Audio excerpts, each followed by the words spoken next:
speaking with you. Firstly, help us with your take on the markets because post the policy, the markets did see a great run-up but seem to be consolidating. How do you see this consolidation and which are the sectors do you believe can participate in the next rally? Good morning and thank you for having me on your show. So I think the kind of googly which was bowled by the RBI was very well received by the market, and what was supposed to happen 3 or 4 months down the line actually has happened last week itself, and that's been something which is very positive, and we have seen the current coming through in a lot of the lenders because of that, and eventually I think it will percolate down to all the other industries which are dependent on lending to grow their business, like say real estate or automobiles or capital goods for that matter. So I think that what was a much needed boost because earnings were flagging, and now with this particular step taken by the RBI, we should definitely see improvement in corporate earnings, which will also be, I would say, benefited by lower tax rates as the tax cuts will also have already kicked in, and maybe a better monsoon as well. Because at these levels, the markets are, I would say, pretty much in fair price to slightly on the expensive zone.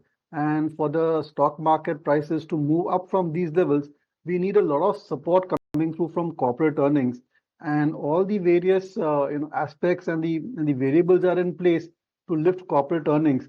But till that doesn't happen, I wouldn't bet on the market crossing the previous highs. Till then, you may expect sideways movement. But at the same time, I think looking at the corporate earnings, a lot of, I would say, a lot of selectivity has to now come into stock selection and portfolio management. And last but not the least, we have this 9th July deadline of the 90-day pause getting over for Trump tariffs. How that will play out also will have a major bearing on the price movements over the next few months or quarters. But Dipan, as an India strategist, I mean, what should your strategy be? Because the big overhang continues to be what's going to happen on tariffs. Yes, there is some headway now between US and China, but it's still not a done deal. You don't know which party is going to slap how much tariff on what product. That's right. I think, for the time being, I think that's the reason why the markets also are pinned down and are moving in a very narrow range. So it's all the expectation of this particular major event, because once this uncertainty is over and done with, only then I think the real trend will play through. Because if there are going to be heightened tariffs, then you can expect all equity markets, including ours, to drift lower, maybe even crack further from these levels. But if the tariffs are reasonable and business as usual, and if you have the support of corporate earnings, then I think global markets, including ours, will start to move up. So it's like an inflection point for the entire global equity markets. Which way it will tip, we can't say, because President Trump is very unpredictable, and how it will play out is anybody's guess. All we can hope for is a positive outcome. But one thing I can tell you and stress very in a very important way is that whatever the outcome of 9th July is, or whatever the way the market is going to move forward, it's going to get far more narrow and selective. Right from 2020 to September 24, it was like a all-round bull run. Everything did well. All portfolios did well. I think that there's going to be a change over there from September 24 onwards, and in this financial year and calendar year as well. I think stocks will get very selective. Sectors will get selective, and within sectors also stocks will be moving on in a selective way. So I think it's going to really test our stock picking skills in the next few months and quarters. Thanks for that view, but let's talk about a stock that took a little bit of a beating yesterday, closed with cuts of about 1%, and that's Maruti Suzuki. Now, this is on the back of the company cutting their near-term EV production targets by 2/3, revising the April to September output to 8,200 units. My colleague Nivedna is here with more details on that and the rationale behind this cut. Nivedna. India's auto giant Maruti Suzuki has decided to drastically cut its production target for its debut electric SUV, the e-Vitara, by nearly 70% for the April to September window. Now, instead of the earlier planned 26,500 units, the company will now produce only around 8,200 during this period. And the reason? Well, a shortage of rare earth materials, which are crucial for EV components like permanent magnets used in electric motors. Now, with China being the dominant supplier, ongoing export restrictions have created a choke point for global supply chains. In fact, ET now reached out to Maruti Suzuki for a comment, but it refused to comment on our queries. However, sources have confirmed the production cut notably. Now, Maruti Suzuki plans to pull through its full-year target of producing 67,000 EVs by March 2026, indicating a potential scale-up in the second half of the fiscal year. But the situation clearly underscores continued challenges in securing critical materials for India's EV rollout.